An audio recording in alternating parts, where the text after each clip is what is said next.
What's up, you guys? I want to talk to you guys today about a question that I get asked very, very frequently, and it's in regards to training frequency, deloads, rest periods, how often do I work out, how often do I rest, what's the good time, or what's a good time between sets, things like that. Everybody is unique, so I would just say, obviously, what you do can't really fit into a template. What works for me may not work for you, but it's worked very well for me, so I'm going to share with you what works, at least what has gotten me to the point where I'm at now, and that I'm going to continue to use until further notice, until it doesn't work. I am a huge advocate for rest. Obviously, you need to work out hard in the weight room. You need to push the limits. You need to get in there and go 100%. And when I say 100%, I do not mean max out. I mean, you need to put 100% effort into that particular day's workout.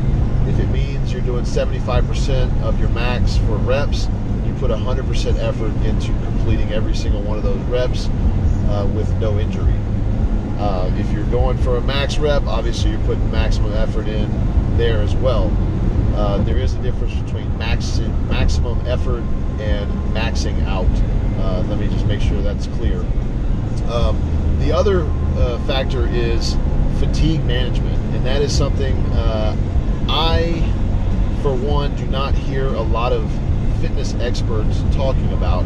Now, I might be behind on the times. I may not be doing my research. I may not, know exactly, have my finger on the pulse of the fitness industry.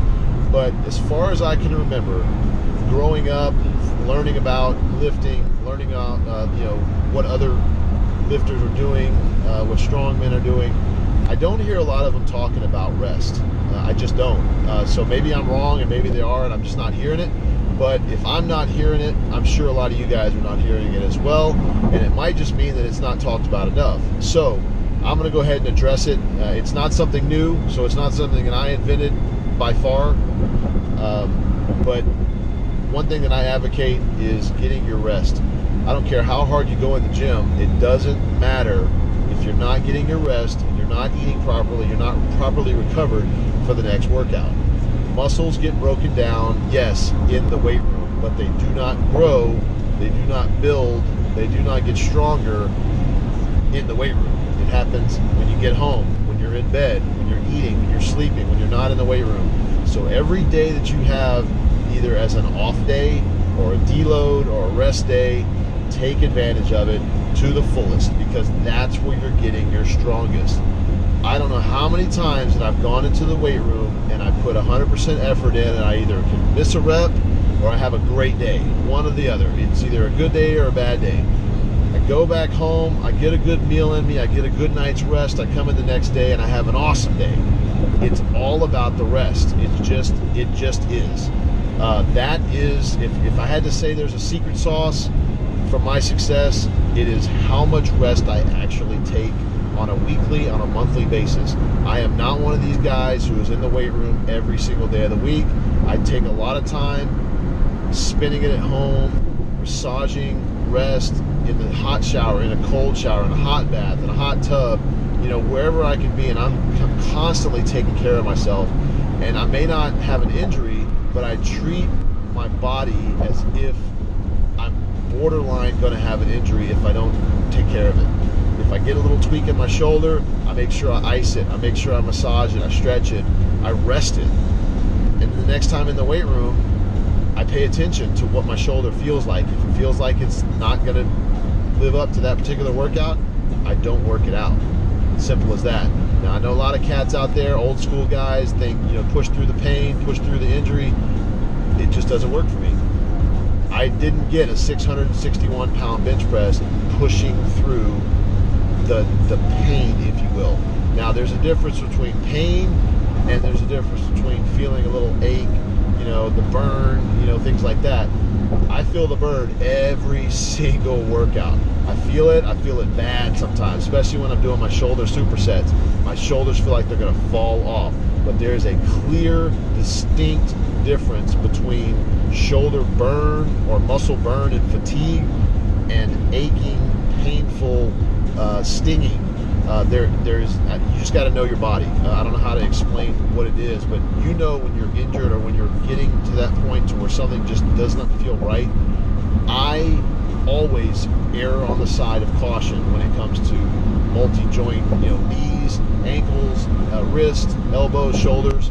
If those start to really hurt during a set, I either back it off or I completely shut it down. I have a better day the next time I'm in the gym, and I make up for it. So it's not going to hurt you that bad, at least in my mind.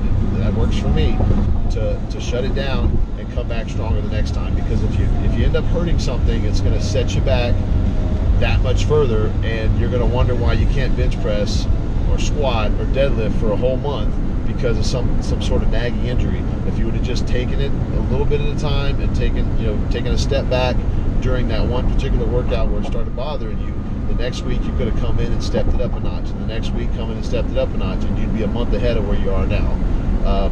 That's just how I look at injury prevention. That's why I have not had a lot of injuries. I shut it down.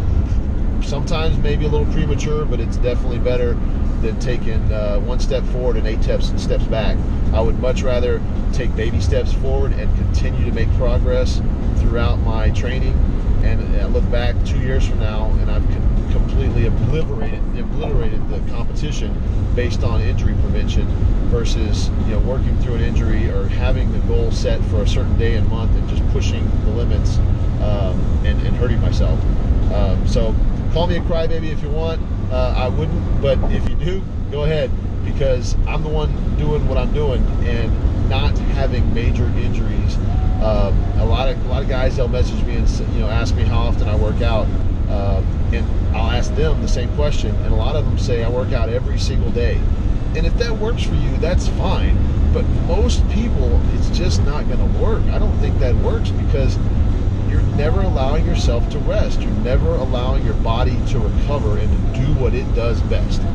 You put stress on it and you rest it and it grows. Then you put stress on it, rest it, and it grows. That's the cycle. If you short circuit that in any way, you're just toying with your body and you're going to get hurt. You're going to stall out. You're not going to get the progress that you're looking for. And I see it time and time again.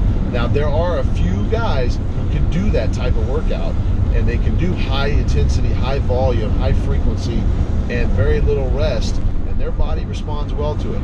But it's not the majority. It just isn't. So if you're anything like me, if you can rest 8 hours a night, do it. I don't care what your work schedule is, what your family schedule is. If you make the time to do it, you're going to get it. And if you can't get 8, get 6. Don't settle for 4. Don't settle for 4.5. Don't stay up late partying and stuff like that. If you do, then your priorities should start straight, and that's fine. But don't expect to have an extreme progress in the gym, in the weight room, if your priorities aren't pretty much set on that goal of improving in the gym. It just won't happen.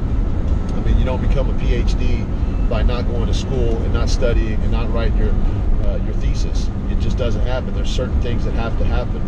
Rest, recovery, you got to work out, obviously, but if you're not spending the time actually resting and letting your body heal, you're just not going to progress as fast as the next guy. So that's kind of my rant for the day. It's a little annoying, but most of all, it's just, I think, the lack of knowledge. And a lot of guys, they put out this persona that in order to be tough, in order to be strong, in order to be the best of the best, you just have to absolutely sacrifice your body. And the message that I hear from that is, do whatever it takes to be the best and absolutely hurt yourself. Take everything you can. Don't care about anybody else and just run over the competition. I just have a different school of thought on things, and it's worked very well for me. My school of thought is, get the best you can while still taking care of yourself, because your body's still your body. Even after you're lifting, you still got to have something to live your life with, to give back to your family or your friends. Be a person other than just a body in the weight room lifting weights. There's so many other things that I value in my life other than just the weight room. So maybe that's just my school. That's my school of thought on that. But if you have other things in your life that you care about, obviously you want to take care of your body so you can do those things as well. Now, obviously there is an upper limit where you need to push, and you need to make sure your body, or you make sure that you bring it when you're in the weight room. You don't want to punk out on weights that you know you can definitely get. You don't want to say, well, it hurts, I don't want to finish this set, when you could have finished it. Now that's taking the easy way out, and that's not the winner mentality. But it is a clear distinction between being of the mindset of the winning attitude and doing what it takes to win, versus doing absolutely whatever it takes to sell your soul to the devil in order to get a number. I don't think it's worth it. But that's just my 2 cents. So if you guys have any questions about fatigue management, how I do my training, I've got a few videos up on how often I take a deload and how often I train, things like that. I'd be more than happy to share that with you guys. Shoot me any comments that you have about this video, or any future videos that you'd like me to make. I'm going to do some how-tos and things like that going forward in the season. Please like and subscribe, and I definitely appreciate you guys tuning in. Peace.